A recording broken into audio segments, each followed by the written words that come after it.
Hello, everyone. I'm really pleased to welcome you here today. I'm Kit Poliano, the Dean of the Division of Biological Sciences at UC San Diego. I'd like to thank all of you for taking the time out of your very busy schedules to join us for this extremely timeful and in fact impactful conversation with Dr. Jonathan Beckwith. Today's event is part of the Division's 60th anniversary Deep Look into the Future of Biology series. We've relaunched this series for the fall to include topics and speakers that reflect the urgent issues posed in the world today, such as COVID-19 and the social justice movement that are reverberating around the world. These issues are giving us a chance to look beyond science at the greater social and cultural implications of research and education, and they're highlighting the deep inequities that still exist within society. As for today, I am extremely pleased to welcome Dr. Jon Beckwith and that he accepted our invitation to join us today for a discussion on science, social activism, and social issues in biology. He is such an inspiring scientist and leader in this area, and I know he's impacted many of us here at UC San Diego. I know you'll really enjoy his presentation today. Before we get started, I'd like to take just a minute to thank the Office for Equity, Diversity and Inclusion for co-sponsoring today's event, and for the Alumni Office, which has partnered with us for the Deep Look series. This is truly a community-wide effort, and I'm really pleased about this. So to start with, I am very pleased also to introduce our host for today's event, Division of Biological Sciences Assistant Professor Sonia Neal, who received her PhD from UCLA in 2013 after working in the laboratory of Dr. Carla Kohler. She conducted her postdoctoral studies in Professor Randy Hampton's lab right here at UC San Diego, and was the recipient of the Burroughs Wellcome Postdoctoral Diversity Enrichment Award and the Ruth L. Kirshine NRSA Postdoctoral Fellowship. We were so fortunate to have Sonia join our faculty in 2018, and I congratulate her on being named the 2020 Pew Scholar earlier this year. So welcome, Sonia, and congratulations. Thank you for that introduction, Kit. Yes, I am your host for today's event, and I am honored to introduce to you all today our distinguished guest, Dr. Jon Beckwith. Just very briefly, Dr. Beckwith is an American Cancer Society professor in the Department of Immunobiology and Microbiology at Harvard Medical School. And just to highlight some of his achievements, as a scientist, he's made many breakthrough discoveries in the field of microbiology. For example, he was one of the first to isolate a gene from a chromosome in bacteria. And this was a very revolutionary finding in the field. And not only was he a successful scientist, he was also the scientific community's most influential champions in social justice and civil liberties. So for example, he has been an avid supporter for the Black Panther movement. He was also the first in his field to warn the public about the dangers of genetic engineering. Dr. Beckwith has been affiliated with a number of groups. He was on the ethics committee that overlooked the Human Genome Project. He was also one of the organizers for an international organizations for science for the people. Notably, he was also a very successful teacher. Since 1983, he has established a very successful course on social issues in biology. To attest to his longevity as a successful class, there's many of our faculty that actually took their class as a graduate student there. And then finally, I just want to make note that Dr. Beckwith has earned a number of prestigious awards over the years for his contributions in genetics and his discussions revolving these social impact in genetic engineering. And some of the awards includes the 1993 Genetics Society of American Medal, the 2005 ASM Lifetime Achievement Award from the American Society for Microbiology, and the 2009 Salman Waxman Award in Microbiology from the National Academy of Sciences. And so, of course, I can go all day long listing all of his achievements, and it's simply amazing. All right, so I'm excited to get started here. And so we're ready to begin Dr. Beckwith's presentation. Thank you. When I first spoke to Sonia Neal several months ago now about coming to San Diego.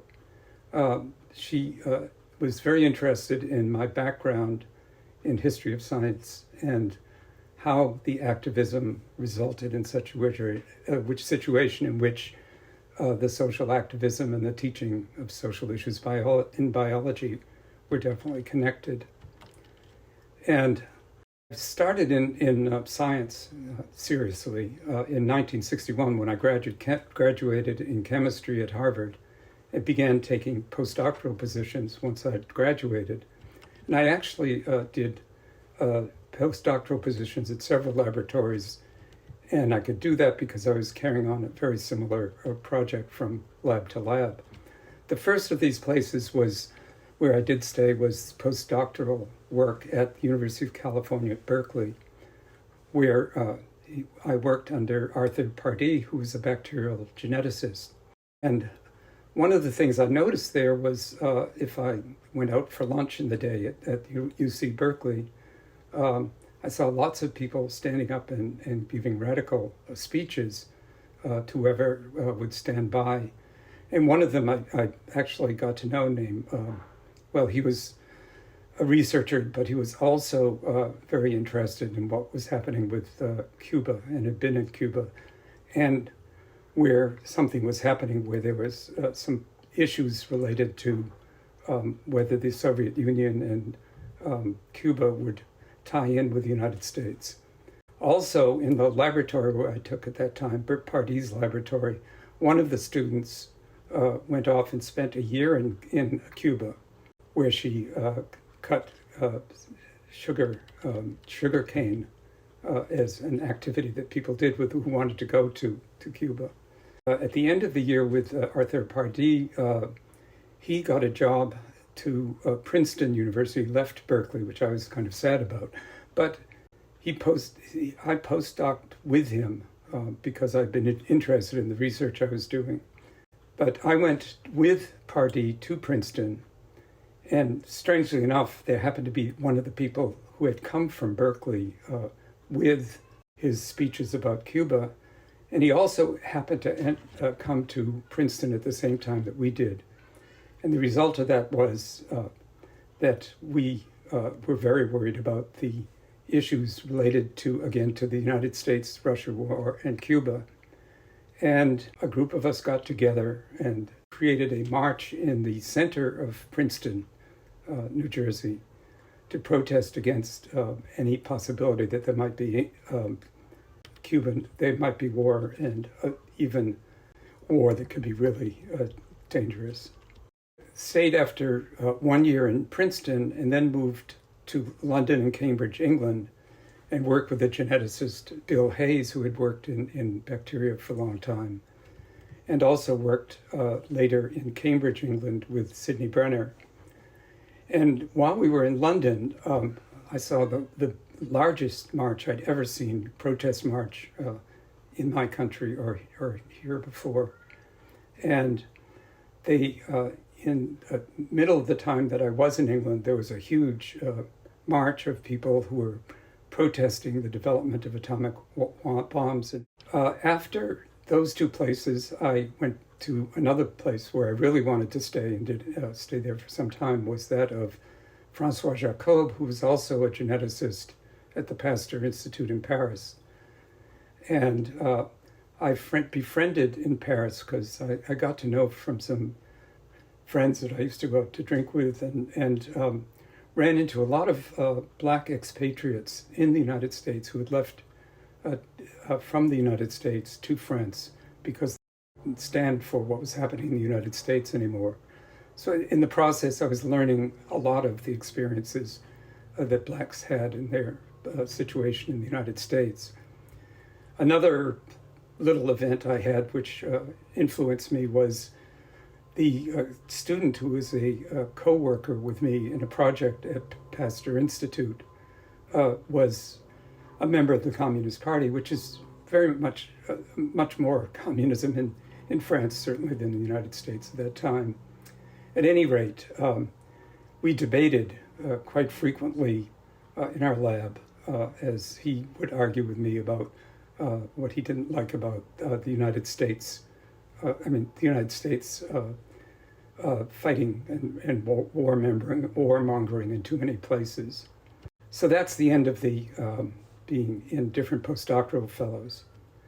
And shortly after I left the Pasteur Institute in Paris, I took a faculty membership at Harvard Medical School. And so postdocs came into an end, and I took this faculty at Harvard. So there were some very effective for me for being at Harvard that I'll mention. There were some social political issues while at Harvard. The first of these was a few years, 1968. Martin Luther King was assassinated in the United States. And I and others were quite anguished what had happened. And we learned as we looked into this was what did Harvard do with Black students? And we found that when we looked at the frequency of Black medical students in Harvard Medical School, there were only one Black student every 2 years out of a much larger medical school. And that was to at least a few of us were quite unhappy at what happened. We protested to the dean of the medical school about the poor level of taking minority students into the medical school. And we talked with the dean a bit, and we talked with other faculty trying to get people. And as a small group, we eventually presented this before the entire Harvard Medical School faculty. And a lot of the faculty were very reactionary and didn't want to have anything to do with improving the number of Blacks. But some did, and it turned out that the dean was more progressive than I had realized. And after our proposal, they did have a very large increase in the number of Black students in the medical school.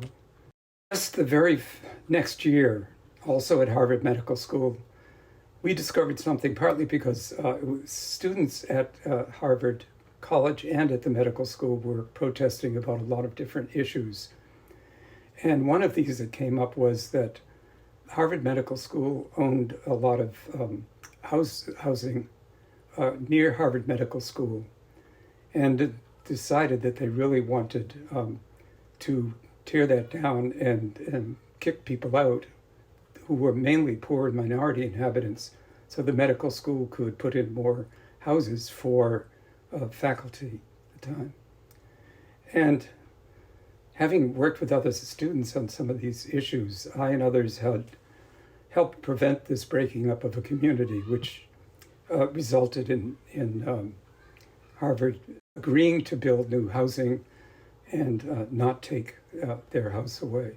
And again, the dean presented reasonably, so we were fortunately, but it was a struggle each time. We even had to take the dean of the school to visit what was happening to the housing, which was getting messed up, in order to try to kick people out. Then, again, a few years later, something came up which didn't have to do with Harvard's problems, but in 1970, on the same day, I received a $1,000 prize for microbiology research from the Eli Lilly Company, which was tied in with the American Society for Microbiology, and that's how I got the award. And that very day, or the day after, I read in the New York Times that Curtis Powell, one of my expatriate friends from Paris, one of the Black Americans, had been in New York, arrested and imprisoned. So at the end of my speech at the Eli Lilly Award, I decided to criticize the high costs of Eli Lilly and of other pharmaceuticals companies. And also announced that I would give $500 to Curtis Powell, who was in jail at the time, and $500 to the Black Panther health and nutrition programs in Roxbury. The 21 Black Panthers were eventually released shortly after this, not with any part of my doing. So I've talked about some instances when there was a lot happening, and a lot science, and a lot, I guess we call activism. But the country all along was changing a lot in the United States, responding to issues like the Vietnam War, women's issues, and a lot of other things that people in general, and certainly some scientists, were getting involved. And this all started with an organization called Science for the People, which was a group of scientists who initialed it were originally physicists who had worked on the atomic bombs, which sort of lasted with physicists, and that made them very aware of things about weapons and war and the problems arising from it. And this organization, Science for the People, brought in a lot of different scientists into very much different groups, physicists and biologists and people who are in computer research, even, so a whole range of issues. And while I was working in my lab at Harvard Medical School, I discovered after a while that two of my students were in the organization. I hadn't even known of those students writing in the Science of the People organization. Then after that, I got very involved myself. In particular, my genetics background it affected me at that long time, and all these other issues, as the role of the scientists in the United States was an interesting time that I had just learned from some people who were in the organization. And I came upon a article in Science magazine at the time, and it was a research letter which talked about the eugenics movement in the United States, which I had not really known about that time. So what I began to have issues or thinkings about instances when social harm can persist and can hurt people. And I'm starting now in talking about this, that the historical role of geneticists in the eugenics movement in the United States is a very interesting history. And most leading geneticists were open about their belief in eugenics at that time. And most universities in biology and eugenics also taught eugenics courses in that time. And many of you may know of the details of the eugenics movement. To just go through it, the impact of the U.S. eugenics movement based on genetics arguments included a lot. First of all, many laws were passed in states in the United States which demanded and arranged at sterilization laws and miscegenation laws in states. Indiana was one of for some reason, was one of the first that really started using these laws, sterilizing people so they could no longer have children, and miscegenation laws which didn't allow people in different ethnic groups to marry. The support of the 1924 Immigration Act, in which reducing immigration from Southern and Eastern Europe was pushing, and the eugenicists, who were pretty racist and contemptuous of a lot of the other ethnic groups that were coming into the United States.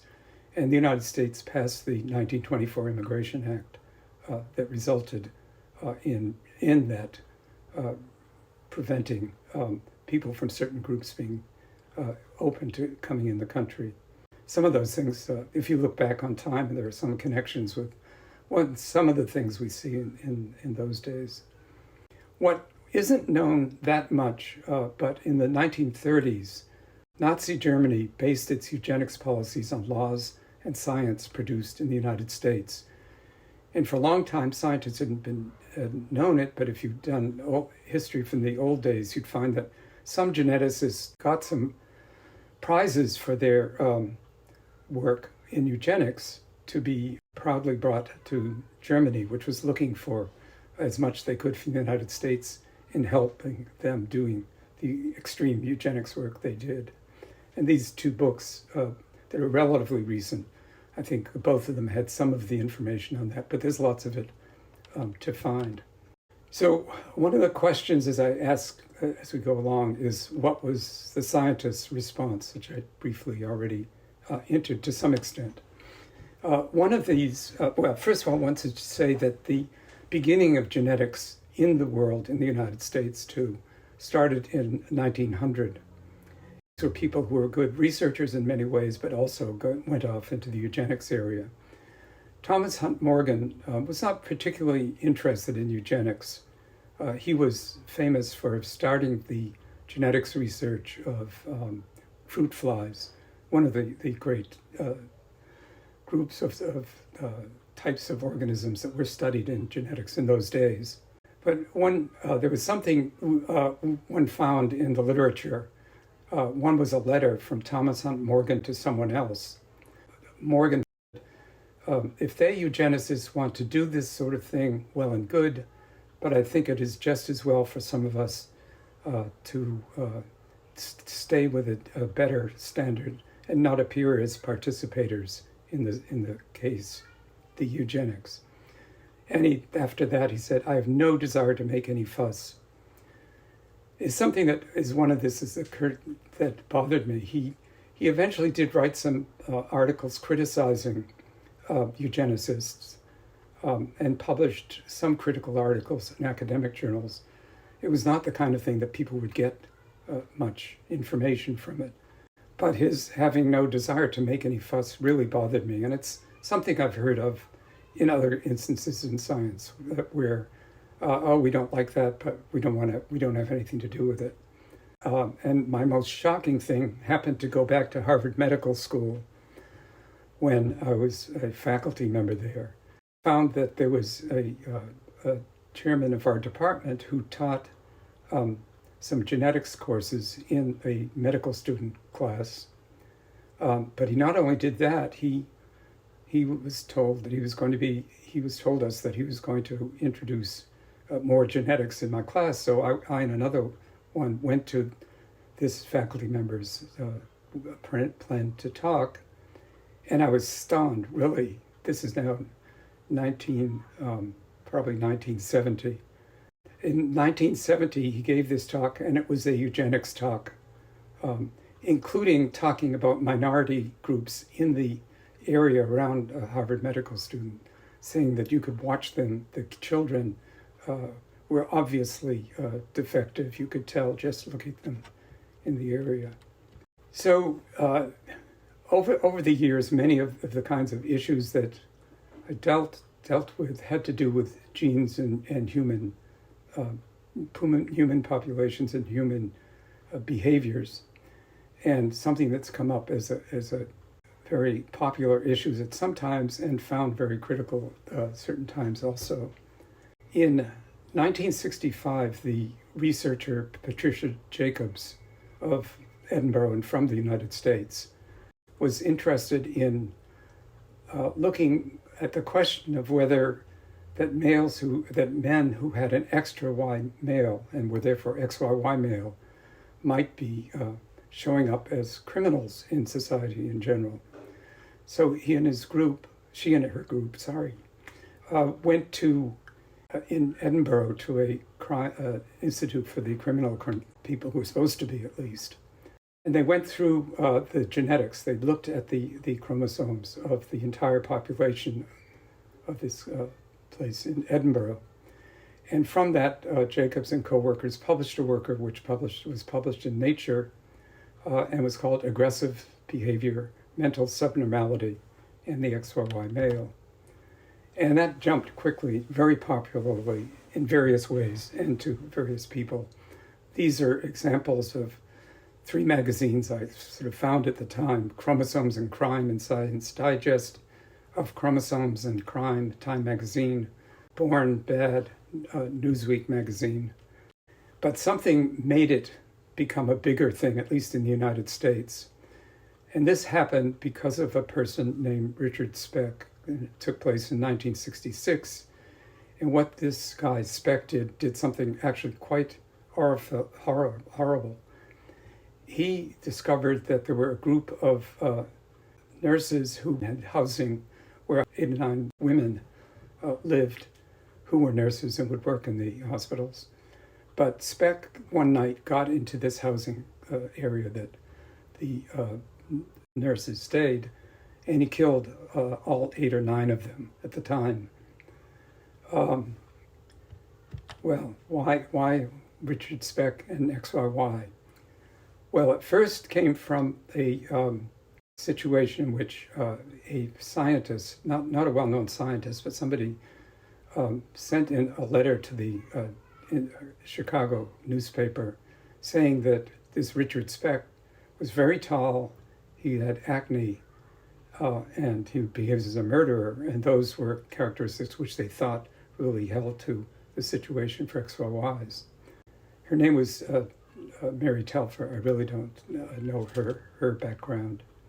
But the curious thing was that a researcher at Vanderbilt University decided to take a second look as whether Richard Speck was an XYY male.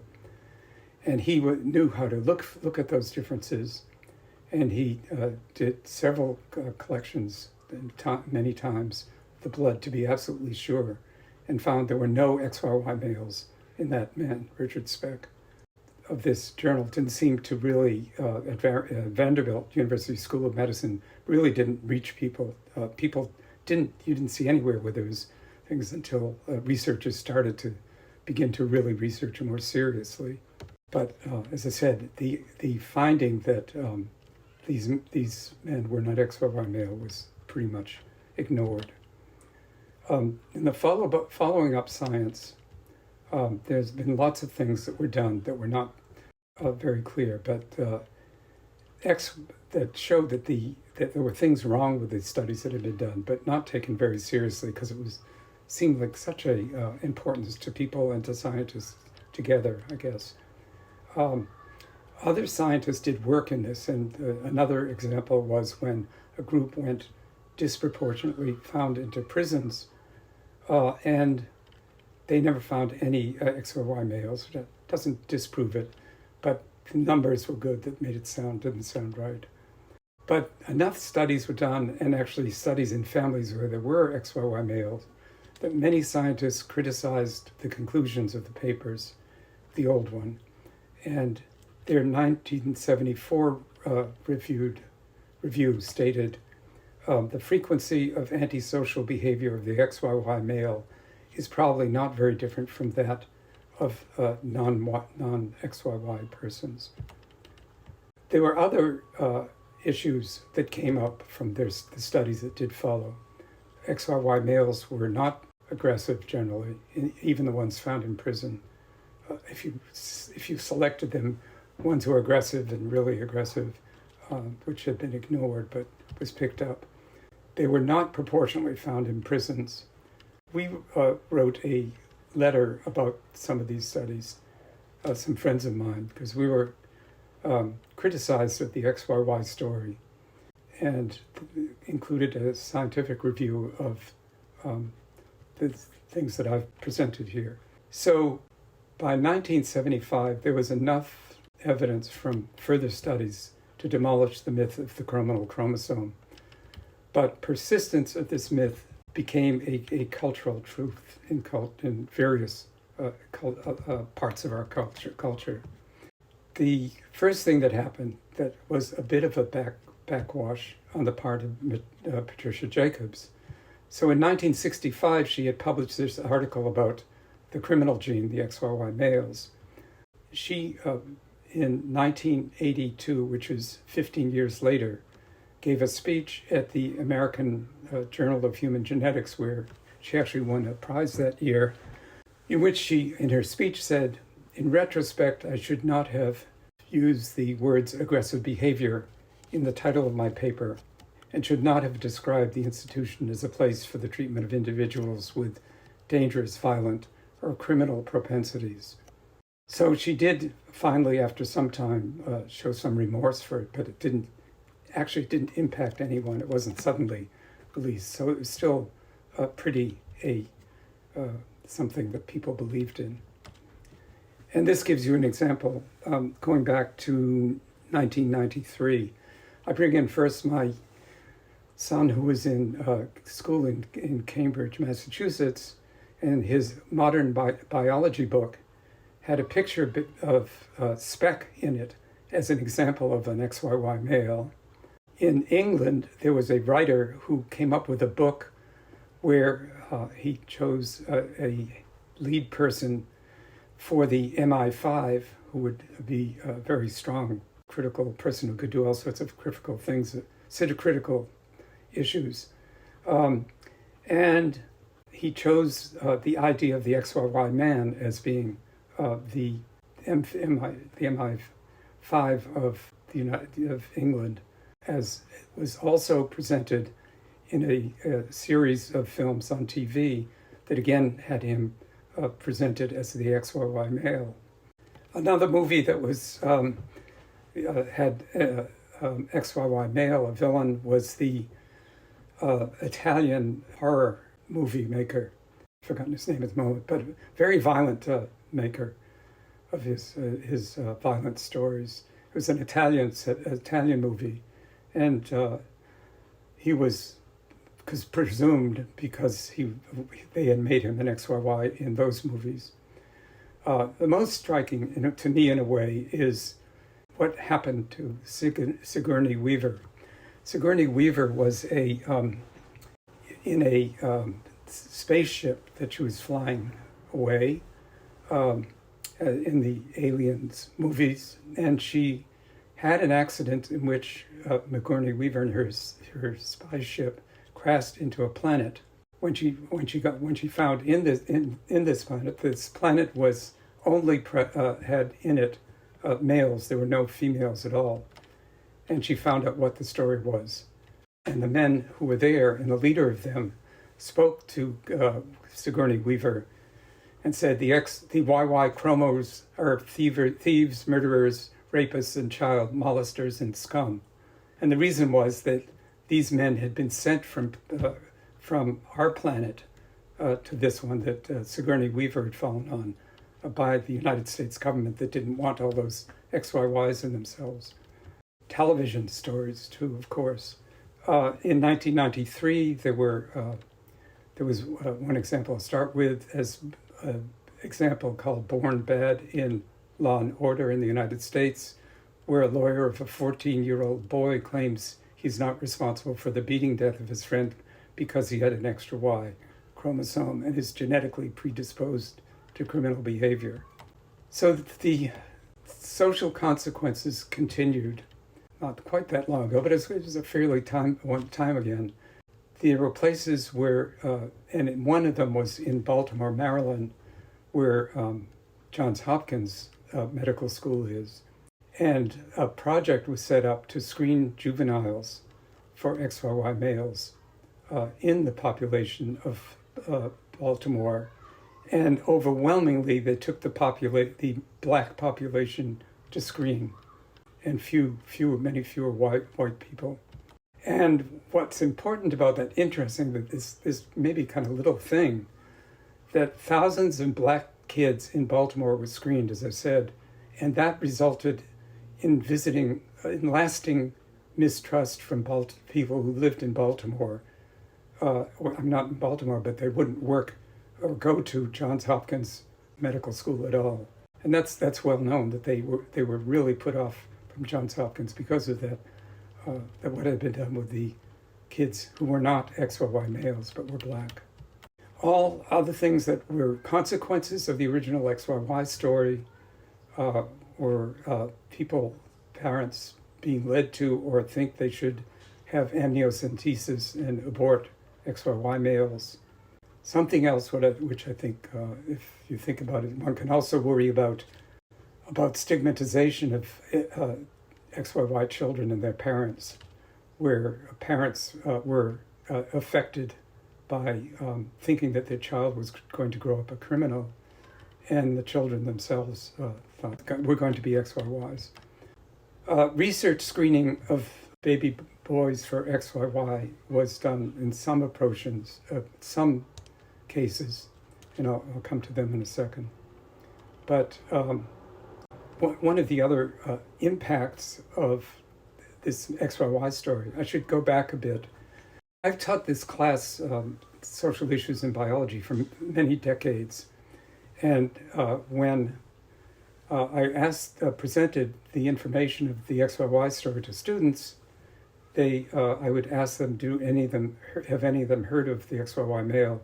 And I found that they were quite familiar with it, and most of them didn't realize that it had been, in large part, abolished as a real issue in the XYY story, but people still remained it some way or another. And it came really close to me by the fact that we discovered through a friend of mine who worked at one of the Harvard hospitals, the Children's Hospital, someone who was in that same department, was concerned about screening for XYY males. So we looked into this and realized that the studier of the eugenics was going to another local hospital, women's hospital, at Harvard Medical School, and the researcher was going into the women's hospital, and for those women who were pregnant and coming into situations where they'd be tested to see whether they had XYY males. And it was a terrible study in lots of ways. It was based on the poor science that had already been shown. And we actually connected with people who were misled by parents who thought their children were going to be XYY. And this stimulated us in looking into it and raise issues. We went to a university committee at Harvard Medical School where they have a committee to do with problematic issues, and we filed a complaint with a university committee after, and I mentioned already that we'd written the article in the New Scientist on the subject. And many of the committees thought that the studies should be stopped, the people who were in this committee that were looking into it, but they told me that a majority had voted majority against it, but the chair of the committee, who was one of the old-timers there, went ahead and gave the study the go-ahead that they could continue with the study. We were very disturbed that happened and nothing was done about it, and that it was misrepresented by some of the people who'd seen the people. So we were concerned enough that we took the complaint to the Children's Defense Fund in Boston. They, in turn, the Children's Defense Fund, was very concerned about it and brought the case to the state attorney general in Massachusetts. And the state attorney general visited the researcher who was doing the screening and told him that they should not be screening at all. Shortly afterwards, because this got a lot of publicity, we read that in some countries where screening was going, because it was happening in many other places for XYY, and several, at least, that we knew of, were situations in which they stopped the screening. Afterwards, a faculty who didn't like what we had been doing at all said that had went up to us and told us that if we won't drop this, and that we should have to leave Harvard and be punished. Nothing happened. I don't know what the idea was, but they never actually anyone punished or kicked us out or anything. So no punishment took place. So here's the good news in a way.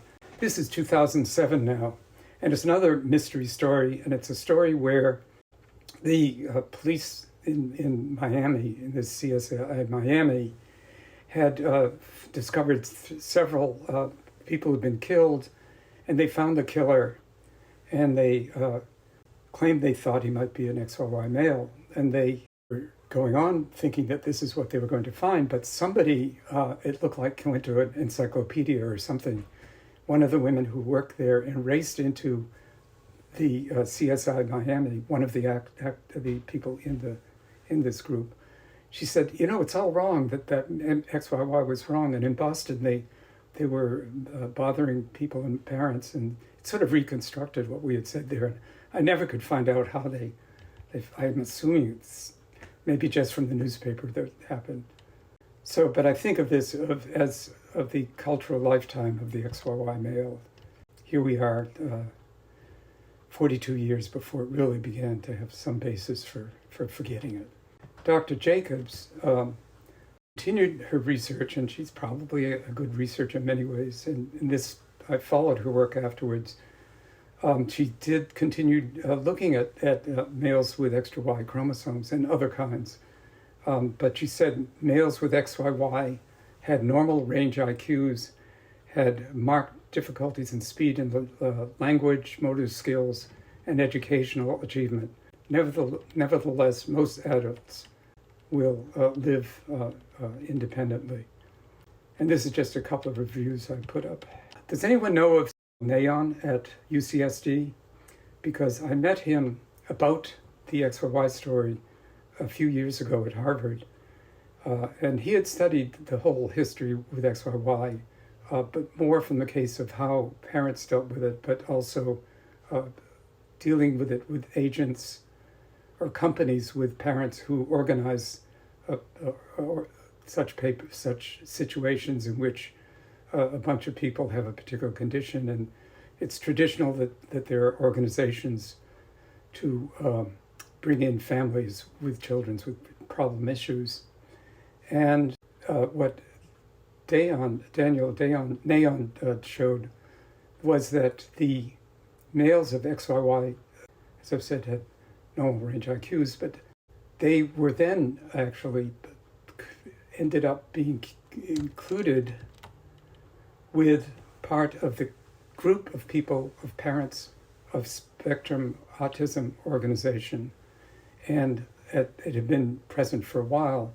And at some point, the families of extra Y males were brought into the autism organization with an incredibly change from what we saw from the beginning, the whole story, in the cartoon-like books that they received and were hand-treated very well in much better ways, almost seems, than what Jacobs had. But it's kind of ironic that you're back on such happy extra Y people in this story. So these are kids who may have broad spectrum autism, and no issues are coming up that are worryful. But however, we'd not back over the story of genes and criminality, because it wasn't long before there was another one, and it started at a Science magazine article entitled "Abnormal Behavior Associated with a Point Mutation in the Structural Gene for Monoamine Oxidase A." And it suggested that this issue of monooxidase A was people with that problem would be criminalities such as the XYY had. I mean, it wasn't mentioned that. It starts with 1993, a Dutch group reported finding a family in which males who carried a mutation that eliminated the function of a gene for monoamine oxidase A, MAOA, and had existed in instances of social behavior. And the speculation of the paper was that given the wide range of variation of MAOA activity in the normal population, one could ask whether aggressive behavior is confined to complete MAOA deficiency. But since that time, no similar family has been found of this sort. And if you look at the further studies on MAOA polymorphisms in different countries and different groups of people, different ethnic groups, whatever, led to conflicting findings. It was never found otherwise. One thing I should organize, which I think is one of the most upsetting to me, is for some years now, someone picked up early the idea that people of New Zealand, indigenous people, are Maoris, and they are said to have, I don't think it's actually as true as one says, has not been further studied on MAOA polymorphisms was leading to all this criminality. And but then when you looked at it, the conflicting findings, if you look at all the researchers that continued this study, it kind of fell through. But for a long time, the MAOA idea was held up as something that indicates the criminal behavior of this indigenous group. I don't know what's happening with it now, but I wrote on it a couple of years ago. So this got a lot of interest in all these papers and the public, etc. Science magazine had an article entitled "Evidence Found for a Possible Aggression." One of the examples, Newsweek brought this picture and genetics of bad behavior, a study links violence to heredity. And here the picture that they have is promoted in this is a picture that was an argument or beating of Israelis and Palestinians. And somehow MAOA is responsible for the reasons for, I'm exaggerating what they said, but that would explain violence. And that's why Palestinians are so violent. This is U.S. News and World Report, which a magazine not that bad, but the cover was bad enough. I won't go on with that. There was also another Law and Order book. It was Great Britain one, because the U.S. had already done it, but Law and Order made a remake of the former use of Law and Order, Born Bad, but named Unloved. And they explained the murder as being due to MAOA. There are others that where it was affected. Now, just to say something about the researchers again, what did they do? Dr. Brunner finally said something at a symposium in England, which is not widely spread even, saying that the notion of an aggression gene does not make sense. So that was the head of the leader of the research group on MAOA, and he cut down on what he had said. Alexandra Brakefield quit working on the subject of research of genes and genetics, and she was dismayed at how what its social consequences were, which you've seen in this presentation. But I mentioned already the MAOA gene story. So what is to be done and why, whom, by whom? One, I think this is the one example. A recent paper from 2002 Science magazine story, Genetic Structures of Human Populations. And I would imagine some of you must know this work.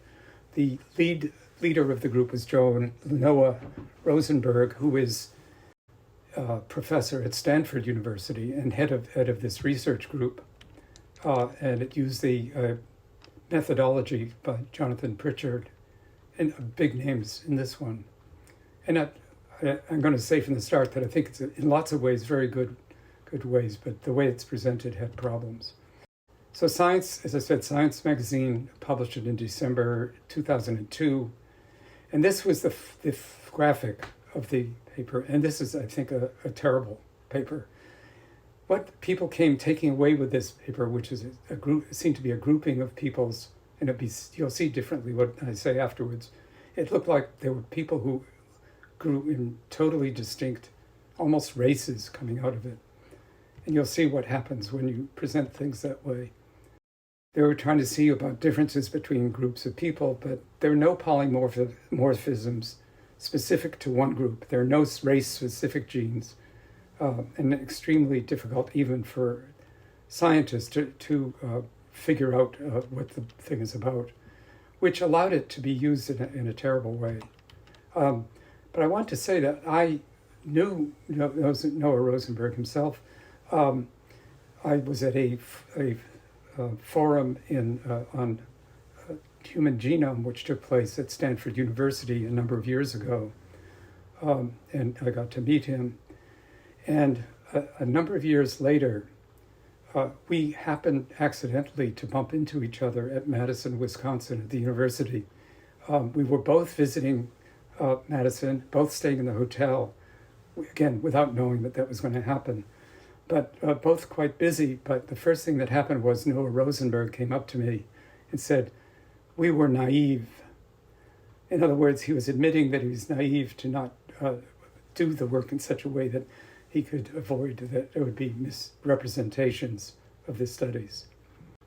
And these are the kinds of things that I think really disturbed him. One was a book published by Nicholas Wade, who was, for a long time, a very good science writer, but he chose to take the work of Rosenberg and his co-workers and use that to make an argument over a whole book based on the research that blacks first, but other things too could be chosen to be a particular specific race, defined race. Genes, Race, and Human History. If you note that one of the three people I know were involved in supporting Nicholas Wade's book, I think it was Jim Watson and Charles Murray, both of whom have spoken out before about race in a negative way. And E.O. Wilson also has in small places talked about genetics and race, but people have actually talked to him to stay off of it. That's not all. That's not all about this story. The Stormfront organization was very happy with, this is the, you can go on that if you want to. It's the one of these organizations that are racist and very proud of themselves. And they, as an organization, have affected a lot of the negative stuff that's going on in our country in the moment. They found Nicholas Wade's book. One of the leaders in the Stormfront organization made a review of Nicholas Wade's book saying, again, a troublesome inheritance. And then Genes, Race, and Human History. So I was fascinated actually with looking at this, the organization itself, about how much time they put to their interest to genetics research. They're following a lot of genetics a lot, and that found to me a little scary. So now I just want to finish all of these because I think that's in a way connected to issues of social issues in biology. Scientists' responses to the social impact of science. So I brought this up in certain ways during the talk, so I think it has a much broader thing than what I ever did. And I have no desire to make any fuss. Morgan said, if you've got enough of him to know what he did or didn't do. In retrospect, I should not have used the words aggression behavior in the title of my 1965 paper, and she waited till 1982 from 1965 to do anything about it. Sandra Brakefield might have, instead of quitting the work because she didn't like that kind of science, didn't speak out about it at all. And Rosenberg, I feel a little better because he said we were naive, and since then he's written a lot of papers that make much better clarify the research that was done about his group. So something to think about. Examples of complex and questionable science are overinterpreted by scientists sometimes. Science journals can have problems too. And the media either naively or purposefully disrupts, causes things that become very open to everyone. So the publicity of these, I'm not sure how much scientists think about this, the publicity of these kinds of things I've talked about today can influence social policy, cultural norms, and even harm people over long periods of time. Scientists, for the most part, even when regretting the outcome, do little to debunk mistaken notions publicly. This is the end of my presentation, but I'm happy to hear from questions you have about these issues. All right. Well, thank you, Jon, for that fascinating talk. Just absolutely. Thank you. Yeah. Oh. So again, welcome Dr. Jon Beckwith and Kayla Davis, who is a graduate student in Harvard Med. And from my understanding, she's preparing her thesis defense, which is in a couple of weeks. But she's also an instructor in Jon Beckwith's Social Issues and Biology course currently. And so she's also here to answer any of your questions today. And so I believe, John, you have a video you wanted to show the audience. So we're just gonna allow the questions to trickle in as we see this video. I think some of you read in the series of the slides of the time I spent in Berkeley, University of California at Berkeley. And it was one of the places that influenced me. Very short time there, but I would go to the lab every day and did a lot of work and started going out for lunch. And my problem was that I saw people standing up on boxes and things to give talks and lectures about political issues. I think there was one person I remembered that was a scientist who had been to Cuba and was talking about all the bad political stuff that was going back and forth with Russia and the United States and Cuba. And so I started talking with the people and got to know them. And it was the first time I've been an undergraduate at Harvard for quite a few years, and I'd never seen anything like this, people with such political attitudes. And I only started getting really, as I was working on this series of slides here for the talk, how much I connected with Kalama Harris, whose parents lived there for a long time, and when Kamala was becoming very well known politically in the United States, a lot of articles wrote about her how she talked back in this. We weren't there at the same times, but she would have been younger than me. But that she had a family that had entrenched her in ideas of social consequences of, not of science and particularly in this, but in political work, etc. So here we have the picture of Sproul Plaza, I think the name of it is, at University of California at Berkeley. And that was the place where every day, if you wanted to go down and hear about what was right or wrong in those days, I'm kind of kidding, but there were just a lot of people out there. And Kamala, in the stories that have been written about her and what she talked about, was how a very small girl, her parents would take her out to what was going on in the campus, this aspect of the campus, and that did affect her a lot. And I thought, my God, that's what I came up with in my mind. I hadn't thought about it in a while, and it came to my mind that we'd had something in common, both of us very much affected for it. But I think that it's, in a way, if you go back, think way back, that around Berkeley and the University of California at Berkeley was really the start of a lot of the social activism in the United States. We knew that a lot of those activities had started back then, and that had led to a lot of the things that happened. They've now run for decades, for many, many times. All right, thank you. Yeah, Sproul Plaza was definitely really charged, influential in many ways, John. I remember about the free speech movement being initiated there. So yes, it's very interesting. And we actually have a question from the audience. So let's begin. This question is from Claire Adita.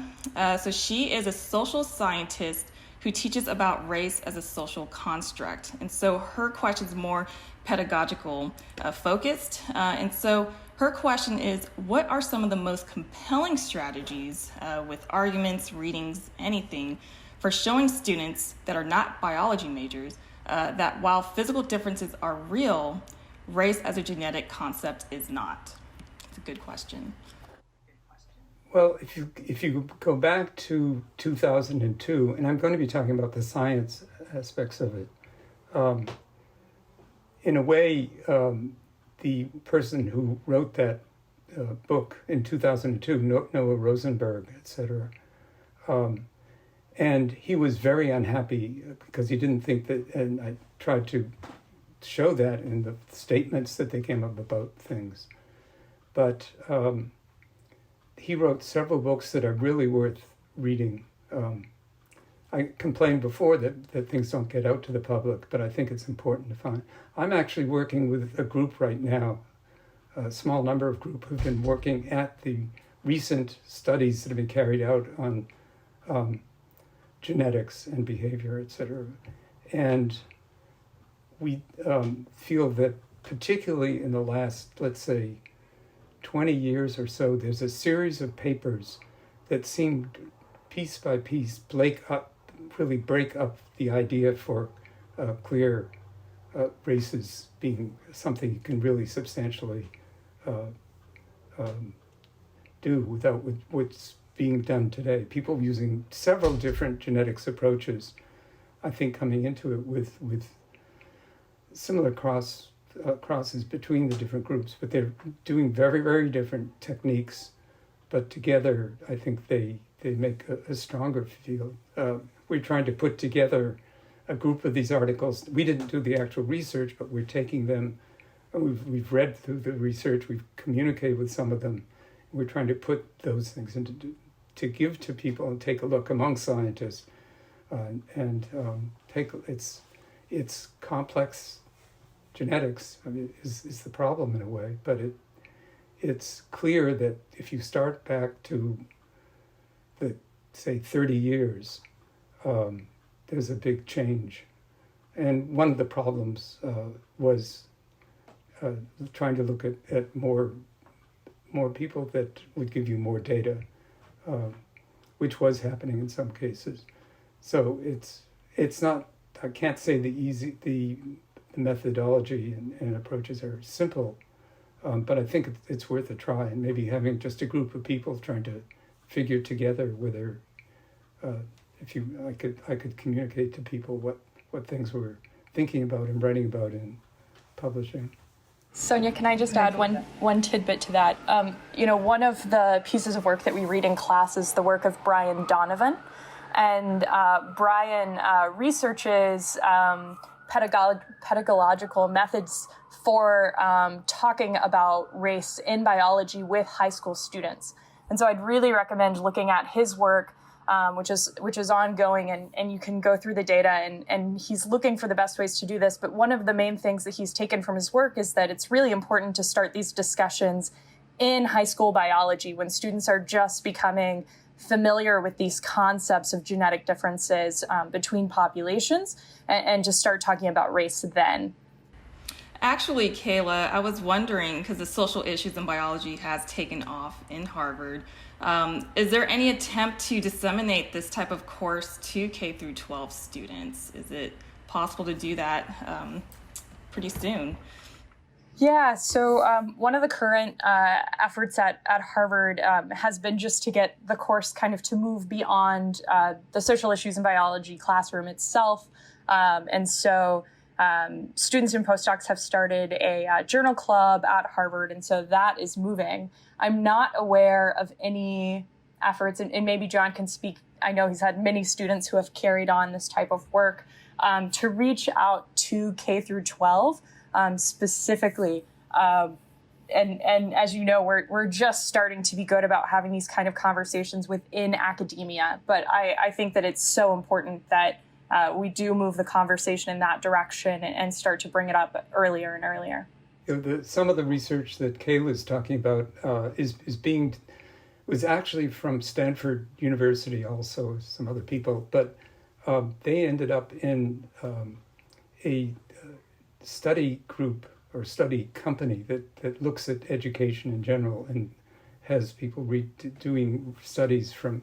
He got many grants from the National Science Foundation, which kind of so he's in the middle of these projects right now, but unfortunately from all the holes, the school problem we have right now, I'm hopefully, he got money to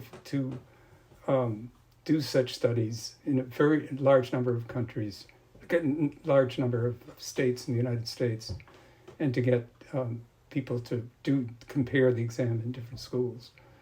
I think we not going through the entire detail, but if you want to look at it, his name is Donovan, Brian Donovan, and he works for, do you remember the name of the organization that he works with is called BSCS. It's a company that used to make school books, but now it's doing studying of schools, and that's how a lot of these issues have started that way. Okay, thank you.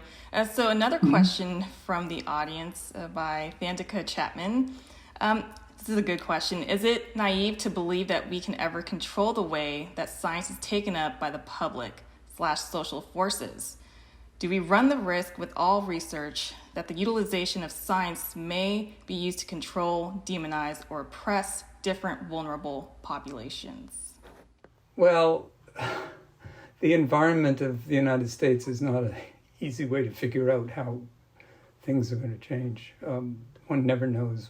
One can hope if things get turned around and different. But I think we collaborated with Brian Donovan and his work, and with some of our work we were doing, which was related to the studies that Noah Rosenberg had wrote.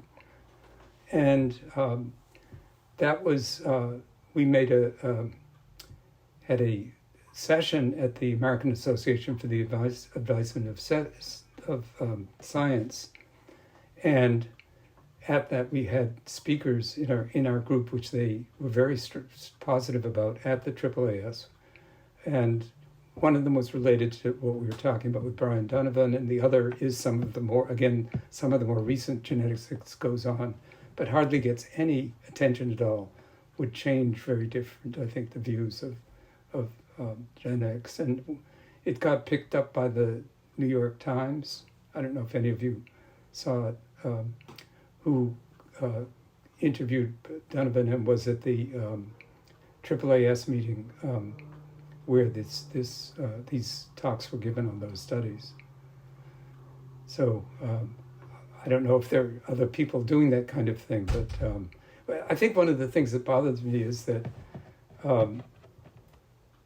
people like to do their science, and they may do wonderful things in science and not care very much of whether it's so good that they should go out and actually involve people in taking that information and move it into a more public or educational or whatever session. So people don't tend to think much, often don't think much. They love their work, which we all do. But if it has some uses, then it should go out there and people do something with it, if it's positive. All right, thank you. All right, so we can ask another question. This is more about recommended approaches for teaching concepts to undergraduate students or even high school students. So for example, students can struggle to reconcile how there are not race-specific genes, as you mentioned from the 2002 Rosenberg paper, yet certain gene mutation-based diseases are more prominent in different racial or ethnic groups. For example, sickle cell in Black people. Is there a good text or resource you can recommend to supplement these discussions? We've been doing something like that about sickle cell, in particular, where it's misused as a way of indicating about what a people are and whether their genes are all the same.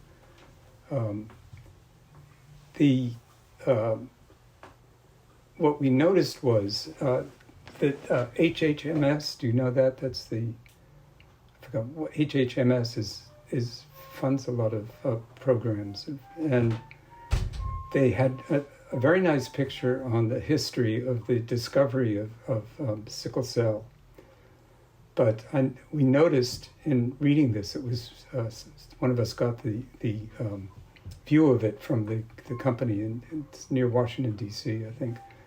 And we found that it really misrepresented things, but what you saw mainly was blacks from the United States. And it comes off that sickle cell anemia is just for certain people in certain regions, when there's certain other factors in society that can cause genetic disease, that cause diseases.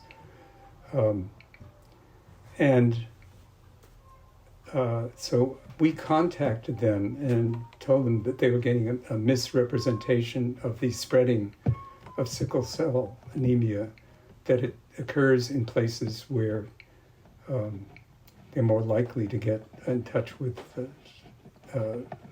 the causes of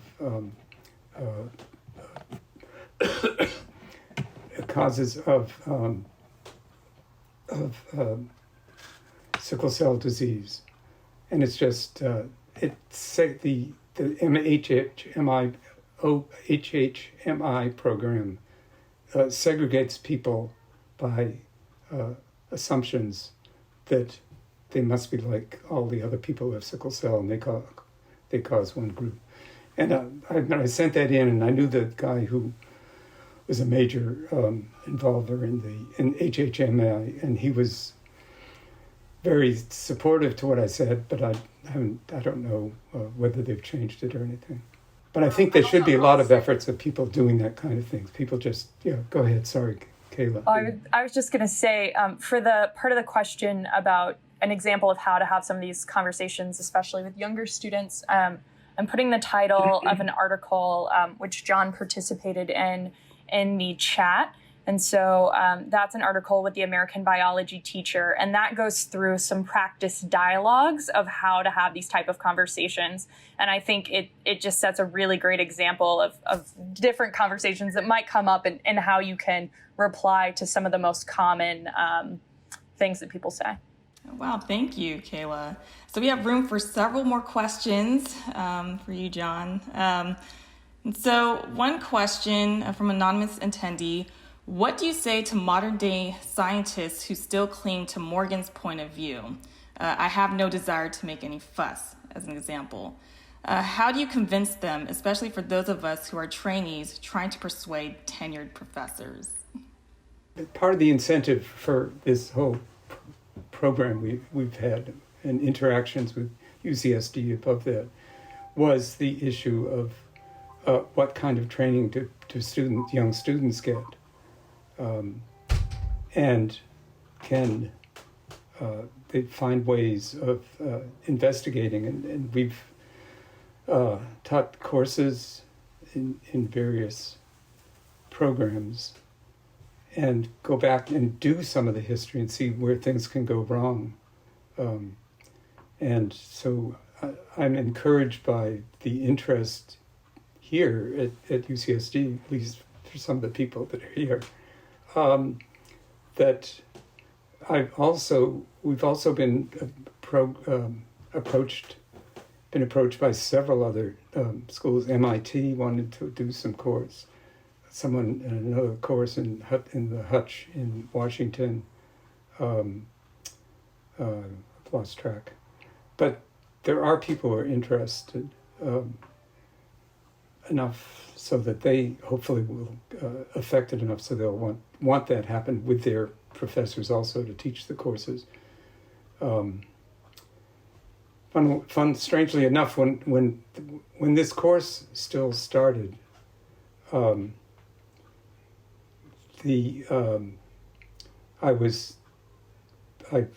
started teaching the course because I wanted to do it, and partly from the incentive of Kit Poliano at Harvard. It's actually lit a little fire that got me giving a full course. And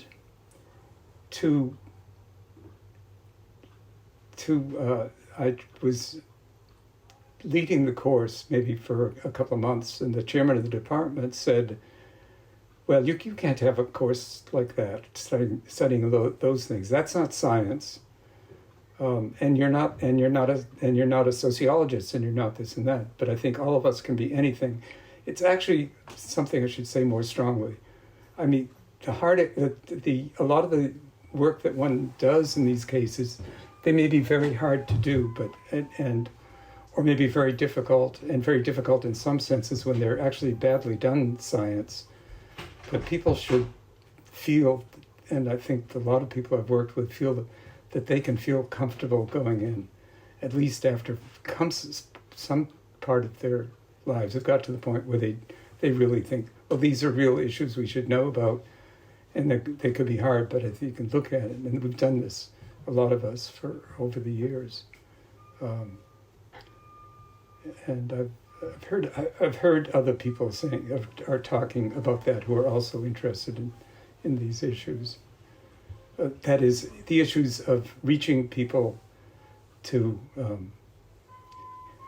another thing which I think is important is it is useful, and it doesn't hurt to have with things that I've had where the groups of people working and looking at these issues and how to write new things about the issues, I think there are advantages to have people that you can, under some conditions, I think sometimes things work very well when you have a small group that comes from different areas. Sometimes people from not directly in science can have something and ask some questions that can be very useful. And a lot of the work I've been involved with for decades, many decades, involved people who came from a whole range of disciplines. Okay, thank you. This is actually a question I want to get out because it's so timely. So this question's from Ethan Beer.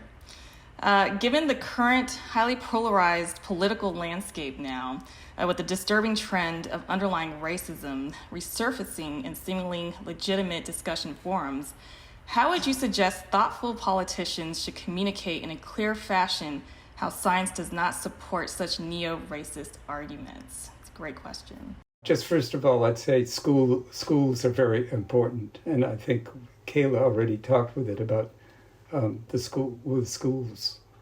Go ahead, Kayla. I was just going to comment, I think it's a hard conversation to have for even us as skilled scientists, right? To try to figure out the right words to talk about, genetic basis of race and to be, very careful in our wording there. And so one thing that I would suggest is that, I think more and more scientists are running for political office, which is great. And, more and more politicians are listening to scientists and hiring them to work in their offices. And I think that that's one really fantastic way to start to get at these things is, to take a little bit more of a whole view in having these conversations, to include scientists in politics more. And then also I want to encourage everyone listening, if you're interested in these kind of things, to get involved in politics, to reach out to your local representatives, because a lot of these representatives are looking for the voice of scientists, especially their constituents, and are willing to take advice from scientists. And so I would encourage everyone to get involved. I think that's one of the best ways for politicians to address these issues is not to necessarily, certainly they should educate themselves, but I think that they should lean on experts in these areas as well, and figure out how people have carved out how to already do this. Very informative. One more question. This is from Dr. Cresta Madigan. Dr. Beckwith, can you comment on how changes to medical student education might help address the healthcare disparities that impact minorities in the U.S.? There is a group, a Black medical student group at Harvard Medical School, and they were protesting. I don't know if you're familiar with that, but they started finding all sorts of problematic issues on medical treatment of people, minority people in general. And I think those issues well, at least the issue, a lot of the issues, for instance, amongst minorities are, that you have this, that, or the other issue to begin with, your whatever. And this group in particular, and I actually got some of the information from these studies we carry out in our course to graduate students, that they were looking for specific issues in which doctors at Harvard hospitals are taking misideas about some of the worst possible conditions are in one group or not another, and it's kind of constant. I think there's more publicity of it, at least within that school. It was very productive. They had a whole library of publications and had people look at them and show how things were getting distorted. Okay, thank you. So we're just about out of time. Thank you, Dr. Beckwith, for your wonderful talk and spending time with us here today.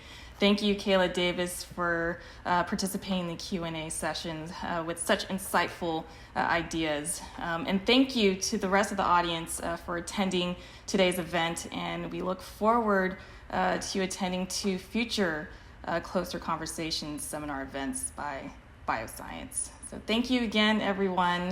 Have a great day.